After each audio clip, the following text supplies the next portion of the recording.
Hi, this is Scott Garibay, and today we're going to talk about Dungeons and Dragons, and we're going to talk about the length of modern campaigns and what we should expect from modern campaigns and when we should feel that we're successful with modern campaigns. So, this is coming from, I said previously, 7 year campaigns really don't exist today. And I think there's a lot of, I want to get to the reality of Dungeons and Dragons today. What's actually happening with Dungeons and Dragons on the ground with the majority of dungeon masters and Dungeons and Dragons players. And I think there's something really important here because there's this big question that we as a D&D community need to answer about what ends a campaign. When does the campaign start and when does the campaign stop, right? And yeah, so let's get into this because I think it's an interesting question. And I also had a comment below. Somebody said, hey, I've been running my campaign on and off since 2007, kind of indicating that they had a long running campaign. It's interesting, right? Let's dive into this, right? So I'm going to say it flat out right now. I think modern campaigns, if you get a year of sessions every other week, playing every other week, that's 26 sessions. If you get 26 sessions out of a D&D 5e campaign today, I think you're doing well. You and your players are doing well. You're managing your game well, and you are succeeding in moving forward with a solid progression of play, right?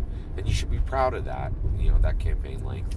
And I think if you're really lucky, you can extend out to 2 years, right? Now, I can already hear people are like, oh, no, we play much longer than that, right? And, so one, I'm talking about macro level, at the macro level campaign. So let's talk this through. So I think I can already hear people like, oh, no, my sessions will go on much, much longer than that. Well, here's the key. Are you granting yourself continuity that doesn't exist? What starts a campaign and what ends a campaign? All right, so let's begin here. All right, a campaign, in my humble opinion, and let's talk about Dungeons and Dragons 5th edition. Let's talk about Dungeons and Dragons today, right? Any other, like D&D nows, D&D copies, D&D knots. D&D was D&D copies, D&D knots. They can squawk on their own channels about what counts as a campaign for them or not. We're going to talk about Dungeons and Dragons 5th edition because it's the flagship. It's what matters today. It's what billions of dollars are connected to. It's what carries the rest of the industry. It's momentum. It's real. Okay. All right. So let's jump in. All right. So D&D 5e. All right. What constitutes the start of a campaign? All right. Here we go. One dungeon master, one player, 1 hour of play. That's all you need. Okay. So if you come to the table and real play, session 0 does not count. Talking about playing doesn't count.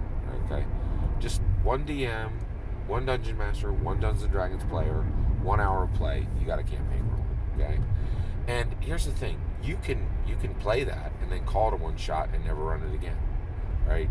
And then of course you have a 1 session campaign. You have a one shot, right? And that you can have a 1 session campaign. That's okay, right? But basically at that point, if you do that, if you have one dungeon master, one Dungeons and Dragons player, 1 hour of play, that constitutes the start of a campaign. And then you can continue it, right? And all you need to do to continue that campaign is okay. So how do we continue it forward? Okay, so this is where. So let's say on session 2 you add 2 more players. Now you're at 3 players, and those players and that dungeon master play that, with those same character sheets, okay, play for 10 more sessions. Your campaign is continuing and you have a 10 session campaign. Okay, now what can end a campaign? There's a few things, in my opinion, that end a campaign. These are the following. The first one is kind of strange. I'm not listing these in order, but any of these, in my opinion, in my humble opinion, is the end of a campaign. Loss of a character sheet. I know this sounds weird, but character sheets are incredibly important, right? and I think it's really important that you copy them, that you make copies at certain points. So let's say we have 10 sessions in. We have 3 players. Two of those players have played since session 2 to session 10. This is still an ongoing Dungeons and Dragons campaign, right? But one of the people loses their character sheet, okay? Loses their character sheet, right? And then rather than, it's totally okay for them to lose their character sheet, okay? As long as they end that character, right? If you lose a character sheet and you do not have copies, and then you just recraft it from your memory, you have ended your campaign, in my humble opinion. The character sheets really matter. Player characters matter. Far more than the story of the Dungeon Master, far more than any other element. The player characters are the most important thing. Now, if a player loses their character sheet and then just rolls up a new character, that's fine. The game is continuing. But if you lose a character sheet and you do not have a backup of it, and then you recreate it from your memory, first of all, the odds of you getting it right are almost impossible, right? Which means that you're now playing with a made-up character, right? And that doesn't honor the Dungeons & Dragons rules, not from any edition, and certainly not from D&D 5e, right?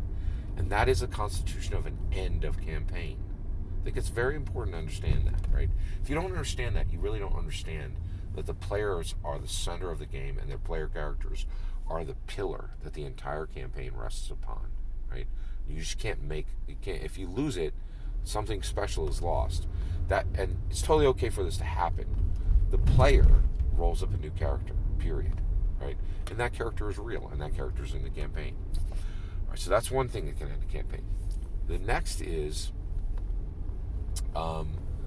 when here we go. When not a single player in the campaign has played with when not a single player in the campaign has played with the first player, right? Or anyone who is, when not a single person all right, let's get into this. When not a single player is in the game who played at any point in the campaign with any of the players from the first session, that ends a campaign, right? You're so far drawn out. There's no more connective thread to the beginning of the campaign. You have a new campaign. You're running a new campaign. Now new campaigns can have elements of old campaigns in them, but they're not a continuation of the original campaign. Okay? All right. So basically, if no one in the game ever played with anyone who played in session 1, you are in a new campaign. The moment that happens, you're in a new campaign. What about the Dungeon Master? Can the Dungeon Master be switched out and you're still playing in the same campaign? Absolutely, right? Absolutely. The main thread is not the Dungeon Master, right? The main thread is if you